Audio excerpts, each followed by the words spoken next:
70 দশকে স্থাপিত হোৱা শোণিতপুৰ জিলাৰ পূৰ্বৰ বৰচলা বিধানসভা সমষ্টিৰ অন্তৰ্গত আৰু বৰ্তমানৰ ঢেকিয়াজুলি বিধানসভা সমষ্টিৰ অন্তৰ্গত ডুমডুমাৰ মিলন সংঘ পুথিভঁৰাল আজিও সুন্দৰভাৱে চলি আছে।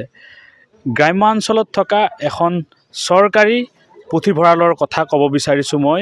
এয়া হৈছে পূৰ্বৰ বৰচলা বিধানসভা সমষ্টিৰ অন্তৰ্গত আৰু বৰ্তমানৰ ঢেকিয়াজুলি বিধানসভা সমষ্টিৰ অন্তৰ্গত এয়া ডুমডুমা মিলন সংঘ যি পুথিভঁৰাল, এয়া হৈছে চৰকাৰী পুথিভঁৰাল।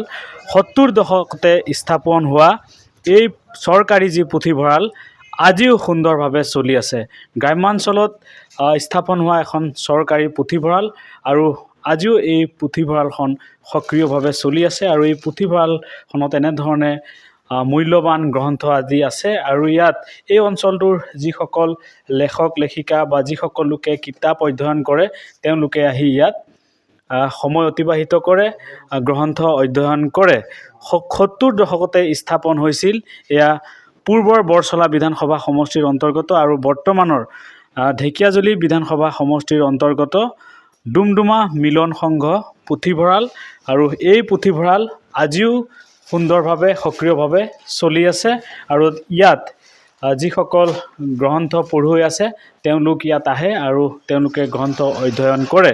ইয়াত এই পুথিভঁৰালখনৰ লগত জড়িত যিসকল ব্যক্তি আছে তেওঁলোকৰ সৈতে আমি কথা পাতিম, কাৰণ 70 দশকতে স্থাপন হোৱা এই ডুমডুমা মিলন সংঘ পুথিভঁৰাল এক উল্লেখযোগ্য স্থান এই অঞ্চলটোৰ, কাৰণ আজিও এই অঞ্চলটোত এই পুথিভঁৰালৰ বিশেষত্ব আছে।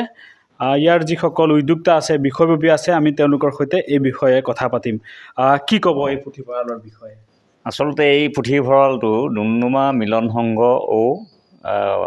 পুথিভঁৰাল এইটো আচলতে 1960 চনতেই মানে জন্ম হৈছিল, কিন্তু বিগত অগপ চৰকাৰৰ দিনত এই পুথিভঁৰালটো মানে চৰকাৰীকৰণ কৰা হৈছিল আৰু সেইবাবে আমি চৰকাৰীভাৱে কিতাপ পত্ৰকে আদি কৰি অন্যান্য মানে সা সামগ্ৰী আমি চৰকাৰৰ পৰা পাই থাকোঁ।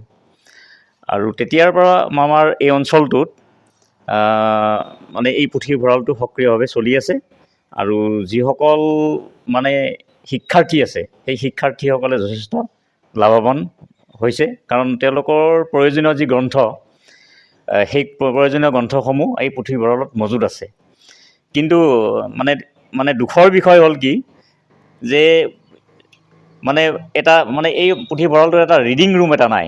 আমি চৰকাৰৰ ওচৰত বহুবাৰ নিবেদন কৰিও মানে পঢ়ুৱৈসকলৰ সুবিধাৰ কাৰণে এটা ৰিডিং ৰুম এতিয়ালৈকে আমি লাভ কৰা নাই। আমি আশা ৰাখিছোঁ যে চৰকাৰে যাতে এই আঁচনিৰ অধীনত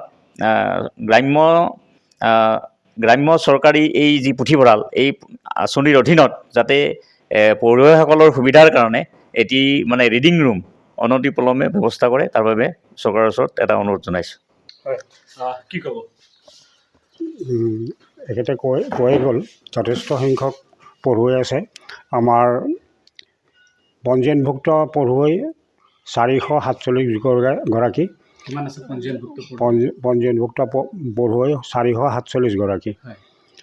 তেওঁলোকে ইয়াত পঞ্জীয়ন কৰাৰ পিছত কিতাপ পঢ়িব পাৰে আৰু ঘৰলৈ নিয়াৰ ব্যৱস্থা আছে আৰু 10 দিনৰ মূৰে মূৰে কিতাপ ৰিনিউ কৰা হয়, তেওঁলোকে জমা দিয়ে। ঠিক তেনেকৈ আজি এবছৰমানৰ পৰা অনুদান প্ৰায় কিতাপৰ অনুদান যোৱাবাৰ পাইছিলোঁ, এইবাৰ বৰ্তমানলৈকে অহা নাই, আহিব বুলি কৈছে। মুঠ আমাৰ কিতাপৰ সংখ্যা 6652খন এতিয়া মজুত আছে। প্ৰতি বছৰে নতুন নতুন কিতাপ আহে। আমাৰ ষ্টেটৰ পৰাও দিয়ে আৰু আমাৰ যিটো চৰকাৰী গ্ৰাম্য পুথিভঁৰাল, এই পুথিভঁৰালত কেন্দ্ৰীয় চৰকাৰৰ পৰা ৰাজা ৰামমোহন ৰায় লাইব্ৰেৰীৰ তৰফৰ পৰা আমাক যথেষ্ট সংখ্যক অনুদান আগবঢ়ায়। তেওঁলোকে বিশেষকৈ আমাক ফাৰ্নিচাৰ, কিতাপ পত্ৰ ডাইৰেক্ট তেওঁলোকৰ পৰাই আহে। ঠিক আছে, হয়, নিশ্চয়কৈ ইয়াত আৰু কিছু লোক আছে, আমি তেওঁলোকৰ সৈতেও কথা পাতিম। কি ক'ব এই বিষয়ে? আচলতে এই পুথিভঁৰালটোৱে আমাৰ ৰাইজক বহুত উপকাৰ কৰিছে। আৰু ময়ো নিজে উপকাৰ পাইছোঁ। ইয়াত প্ৰায় মই নিয়মিতভাৱে ইয়াৰ কিতাপবিলাক অধ্যয়ন কৰোঁ আৰু অধ্যয়ন কৰি পেলাই বহুতো সুফল পাইছোঁ আৰু বহুতো লাগতিয়াল বস্তু আমি ইয়াৰ কিতাপৰ পৰা আহৰণ কৰিছোঁ। আৰু ইয়াত অকল পুথিভঁৰাল বুলিয়ে নহয়, এটা সামাজিক সাংস্কৃতিক অনুষ্ঠানো এই পুথিভঁৰালটোৰ দ্বাৰাই গঢ় লৈ উঠিছে।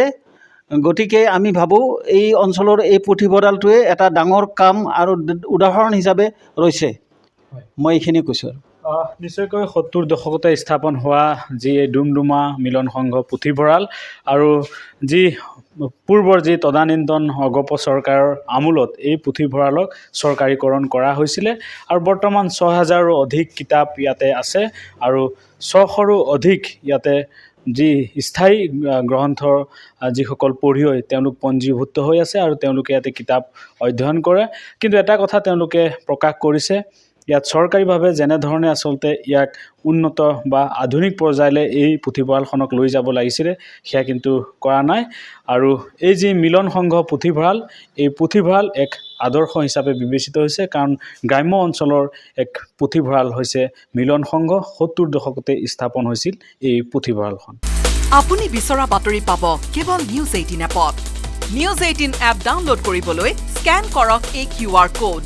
গুগল প্লে ষ্টৰতো পাব এই নিউজ 18 এপ।